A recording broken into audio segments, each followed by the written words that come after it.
فمن یکفر بالطاغوت ویؤمن باللہ فقد استمسک بالعروۃ الوثقی لا انفصام لہا واللہ سمیع علیم۔ تو جو شخص بھی طاغوت کا کفر کرے گا، انکار کرے گا، طاغوت کے خلاف بغاوت کرے گا اور ایمان لائے گا اللہ پر، پہلے طاغوت کا انکار کرو پھر اللہ پر ایمان لاؤ، تب ایمان معتبر ہے۔ طاغوت کسے کہتے ہیں؟ طغا سے بنا ہے، طغا طغیانی۔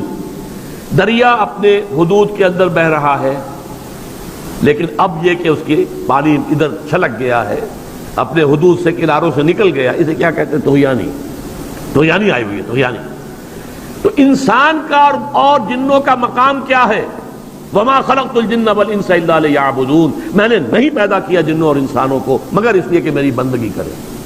جو حد بندگی سے تجاوز کرے گا وہ طاغوت ہے، چاہے وہ ایک فرد ہو، کوئی ادارہ ہو، کوئی ریاست ہو۔ میں نے یہ تین چیزیں گن دی ہیں۔ انفرادی حیثیت سے میں اپنے حد بندگی سے تجاوز کرتا ہوں، اگر زندگی آمد برائے بندگی، زندگی بے بندگی شرمندگی، اگر میں حد بندگی سے تجاوز کر گیا تو میں طاغوت ہوں۔ کوئی ادارہ آپ نے بنایا ایسا جس میں لمیٹیشن نہیں ہے اللہ کے احکام کی، بلکہ اس کے اندر آپ نے اپنی اتھارٹی جو ہے وہ بڑی مطلق رکھی ہوئی ہے، طاغوت ہے۔ ریاست آپ نے قائم کی، حاکمیت عوام کے لیے یا حاکمیت کسی ایک خاندان کے لیے، وہی طاغوت ہے۔